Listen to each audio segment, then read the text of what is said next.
hearts in Rome with his informal style. He vowed to embrace the poor as leader of the troubled Roman Catholic Church.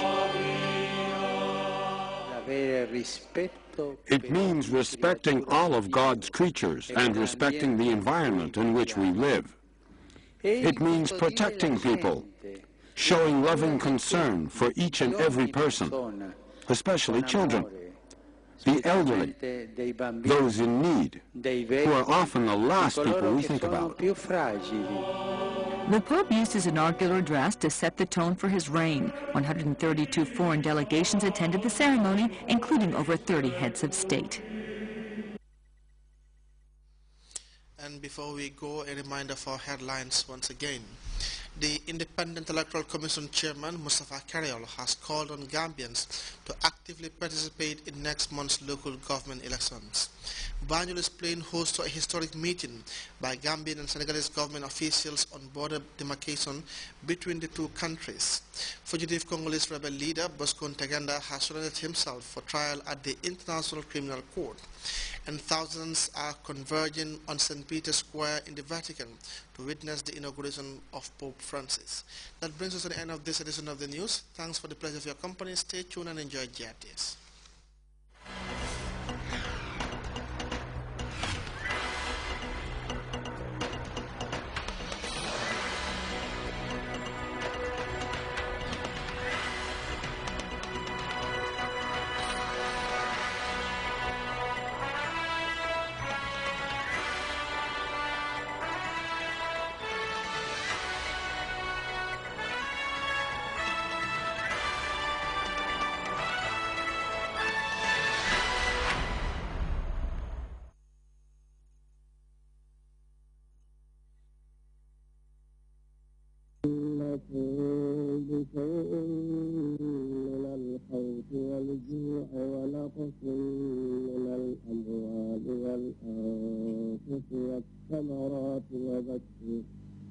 وبشر الصابرين الذين إذا أصابتهم مصيبة قالوا إنا لله وإنا إليه راجعون.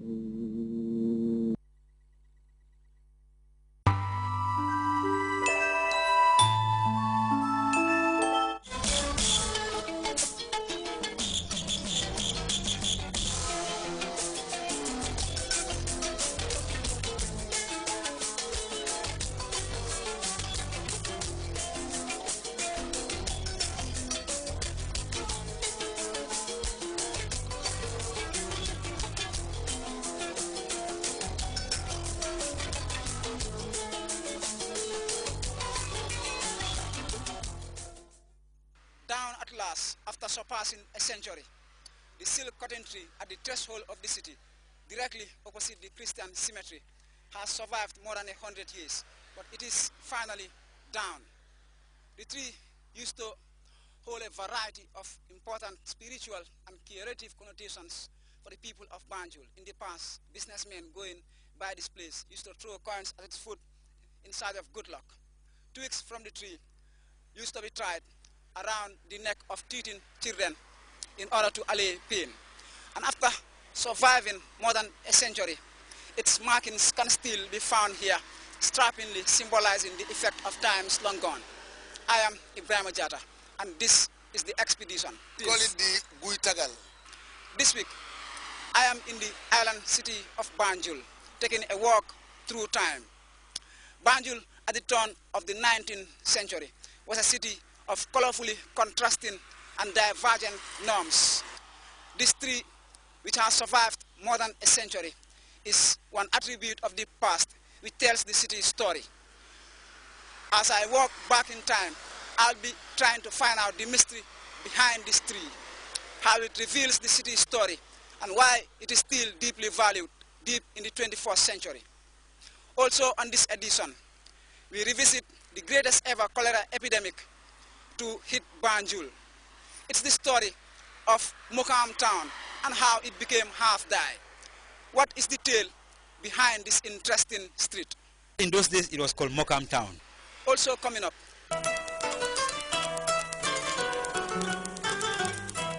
unveil our brand new episode, Storming the Expedition.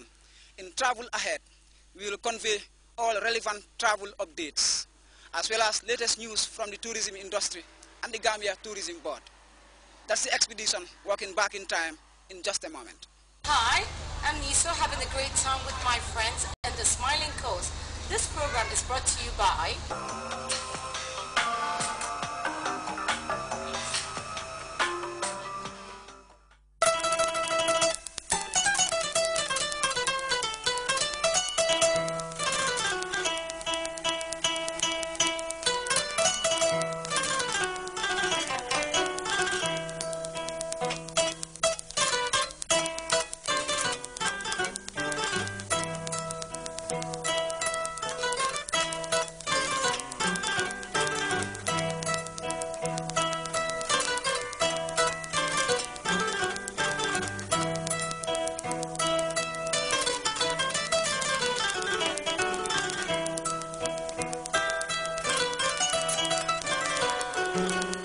a mystery at the threshold. It used to stand over 20 meters tall, strikingly imposing at the edge of the main highway leading to the center of Banjul. Brought down by what must have been a fiercely raging storm, this old silk cotton tree has endured more than a century, effecting farm values in a wealth of diversions and immense curative benefits for the city dwellers. The fact that it was allowed to subsist undisturbed at the rim of this major freeway pretty much explains its meaning for the city. Once upon a time, long gone, the tree, which was popularly called Guitagal, meaning the leaning tree in Wolof, as a result of its slight bending posture, used to be the source of a great many amusements for teens in the island city, who will do everything from inscribing their names on its trunk to the making of miniature toys from its flowers. Racing was perhaps the most important sport it enabled. In the colonial days, horse racing was somewhat popular, and the old silk cotton tree used to be the site where races began. It's Banjul at the turn of the 19th century, combining a set of colorfully assorted norms and customs which ambled with the growth of the cosmopolitan city. We're back again on the expedition with me, Ibrahim Jata. Now, we're actually in the island city of Banjul, exploring the tale of what could possibly be the oldest tree in the island city. Now, we're actually on our way to meet Mr. Bai Chow. He's an old city resident who has lived in the city for more than 6 decades.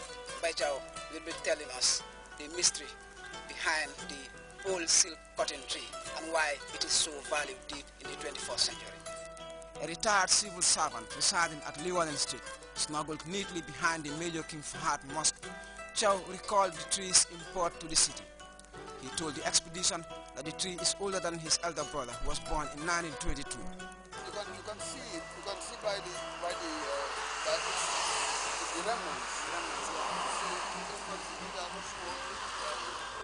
Chow, who is now 78, went with us to the site of the silk cotton tree while trying to give us a sense of the deep traditional value the tree symbolized. With my age at this present moment in time, I know some of my elder brothers are still alive, those who are already older than me.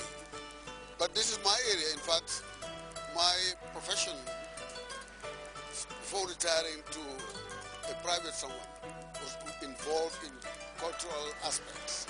I worked in the Department of Culture for some years. And before that too, my boyhood days I spent most on cultural entertainment, arrangements, research, documentation, etc. Tell us a bit about those days. Those days were nice because we have the old people who are the custodians of culture. You know, we believe you don't go to any university to read Gambian culture, but because we can really get this out of our elders, our old or grandparents were very particular in trying to nurture that peace we need through talking to the young ones, giving us stories, talking about our civilization, which really, in most Gambians, we deemed it fit to accept our culture as our way of life. It tells the story, how to behave, your attitude, your manners. Those are the behavioral tendencies we expect we can learn from our civilization. Tell us about the silk cotton tree. It's down at last. You allow me not to call it the silk cotton.